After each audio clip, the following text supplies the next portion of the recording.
осы бірінші жылдық огородтағы тәжірибемнен, соның ішінде бүгінгі талданатын тақырып помидорлар туралы сіздерге қысқаша мағлұмат беріп кетейін. Олардың көшет кезінен бастап түйнек бергенге дейін кезіндегі мен білетін құпиялары, подкормкілері, удобрениялар туралы, сола қалай формировать ету, жапырақтарын қандай қию, сол мақсатында сіздерге бүгінгі видеомды түсіруді шештім. Помидорларыңыз мынадай төгіліп, мол жеміс берсін десеңіз, ол кезде оларға ең бірінші жасалатын удобрение ол көң. Кәдімгі жалпы қазаққа бәрінің қолданатыны көң. Бірақ көңде түрлі аурулар да болады. Сондықтан көңді көп бере беруге де болмайды. Әсіресе осы помидор деген, ол басқа, мысалы, огурцы, кабачки, асқабақ дегендер көңді жақсы көреді. Азотный удобрение. Көңде азот бар ғой. Азот көп мөлшерде көңде. Ал мына помидор қатты көңді көп берсе, сосын суды көп суарса, қауқиып, жапырағы көбейіп кетеді да, жеміс беруді ұмытып кетеді. Сондықтан мына жеміс беруді оған еске салу үшін, оған сульфат калий деген, или монофосфат калий деген менің бергендерім сіздерге алып қойдым. Осы мына фосфор бар, ішінде калий бар. Осы удобрениені бір ас қасығын, бір шелек 10 литр суға құйып, араластырып, осыны әрқайсының түбіне 1-1 литрден құйып шығу керексіздер. Әр түпке, бірінші суарылған жерге. Жаңағыдай азоттың, яғни көңнің өте көп болып, судың, помидорлардың жеміс беруді ұмытып, жировать етіп кеткенін қайдан білуге болады? Оны жировать етіп кеткен деп айтады. Ол кезде мына жапырағының жоғарғы жақтары ширатыла бастайды.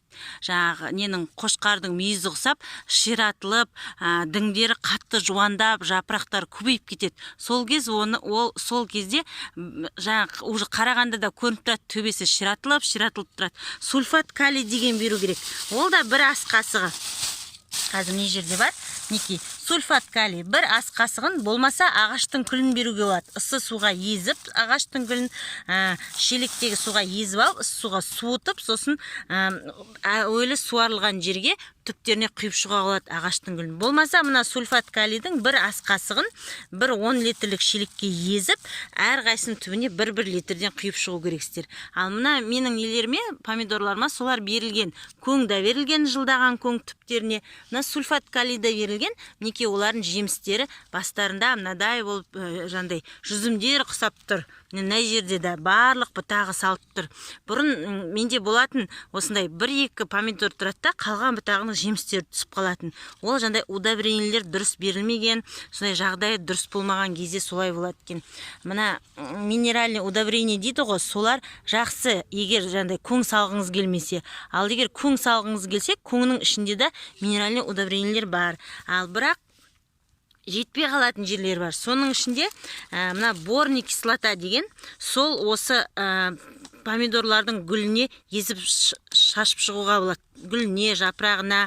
Бұл неке увеличивает плодоношение дейді ғой. Осындай жемістерін көбейтеді. Мына бор керек болады. Ол жалғыз мына помидорға ғана емес, оны клубникаға да беруіңізге болады, қиярға да беруіңізге болады борды. Өзінің сыртында жазылған қанша беретіні. Осындай 10 граммды 10 литрлік шелекке езіп беруіңізге де болады құйып. Болмаса мен бұны мыналарға қалай бердім? Мен бұны мына дрожжбен бердім. Дрожжды езіп бердім бірінші. Дрожжды езіп, бір пакетін езіп, жылы суға аштып, сосын оны бірнеше шелекке бөліп құйып, осыларға дрожжды бердім. Бұның ішінде де минеральный удобрениелер бар. Ешқандай зиян жоқ бұның. Ол қияр да оны жақсы көреді, дрожжды, клубника да жақсы көреді. Ал мына борды берген кезімде оны йодпен бердім. Қазір мен көрсетем. Йодтың мен 30 тамшысын қосып, болмаса бір шай қасық қосуға болады. Мынадай калий, марганцовкадан 2 грамм қосып, борный кислотадан 2 грамм қосып, йодтан, бір шелек суға бәрі. Йодтан, мына жерде йодтың шынысы жоқ, сіздерге көрсететін. Йодтан бір шай қасық, ас қасықта болса да болады, соны қосып, осы нелерін суарып шықтым. Ол бір жағынан не үшін қажет? Мына марганцовка аномно микробтарды өлтіреді, оған еще керек марганец өсімдіктерге.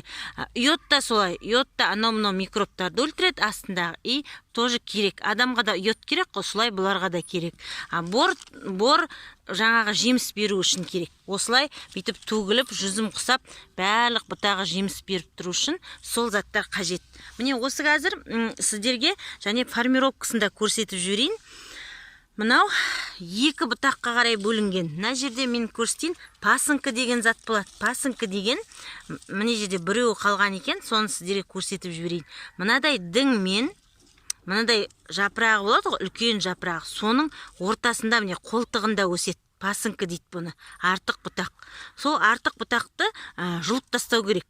Сонда көп күші кетпейді. Мына теплицалар помидорларды ұзын высокорослый сорттарды алады ғой, олар бір жандай немен, бір дүзумен алып кете береді. Ал біздері далада 2-3 неге бөлімізге болады, бірақ артық көп керек емес. Екеудің өзі жарайды. Мен мысалы мына помидорымда солай екеуімен тұрау деймін. Міне бір бұтақ ұзыннан ұзын келе жатыр, осылай. Артығы жоқ. Мынадай жолдағы қолтығына шыққандардың бәрін қиып тастағам. Мынадай пасынка шықты, сындырып тастағам. Мына пасынка шықты, үзіп алып тастағамын. Солай, егер мен алмаған болсам, ол мына жерде талықсап, бәлем бұтақ болып қаптап тұрар еді. И олай қаптап кеткен кезде, мына тамыр жаңағы бұтақтың бәрін өсірем деп, соның бәріне күші кетіп қалады. Ал мынада бір бұтақпен келе жатыр, и күштің бәрі мына жемістерді салуға келіп жатыр. Мына жерде де мінекей. Мына жемісті салып жатыр, одан кейін мына жемісті салып жатыр. Мына яқта да дәл солай. Мынау екі немен жібергенмін, екі. Мына жердегі жандай мына жапырағы, діңі мен жапырағының ортасына қолтығында шыққан, мынаны қиып тастағам. Бәрлігінде қиып тастағам, жаңа бір жерден көріп едім сіздерге көрсететін, жаңадан шығып келатқан. Мен мынада да мінекей, діңі мен жапырағының ортасына шыққан бұтақты артық қиып тастағам. Мына жеріне бас жағынан көруге болады. Онсыныкі қиылмаға, мінекей діңмен, мынадай бұтағы ғой, мынау жапырағы. Соның ортасына міне жаңадан бұтақ шығып келатыр қолтығында. Сол керек емес, осыны алып тастау керек. Сонда тіке қарай өсе береді. Мына жерде де мынау да алынған.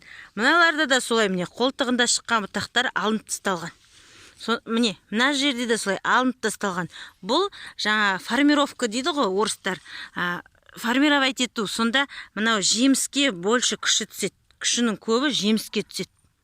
Мына жерде де бас жағында тұр, солай мінекей діңмен жапырақтың ортасында мінекей мынау керек емес, мынаны алып тастау керек.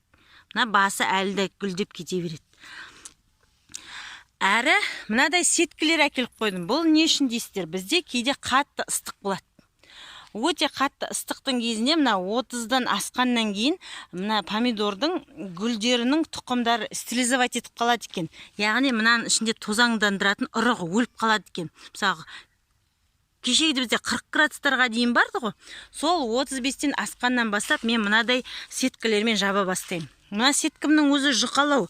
Мынаның базарда сатады, несі қалыңдауы бар.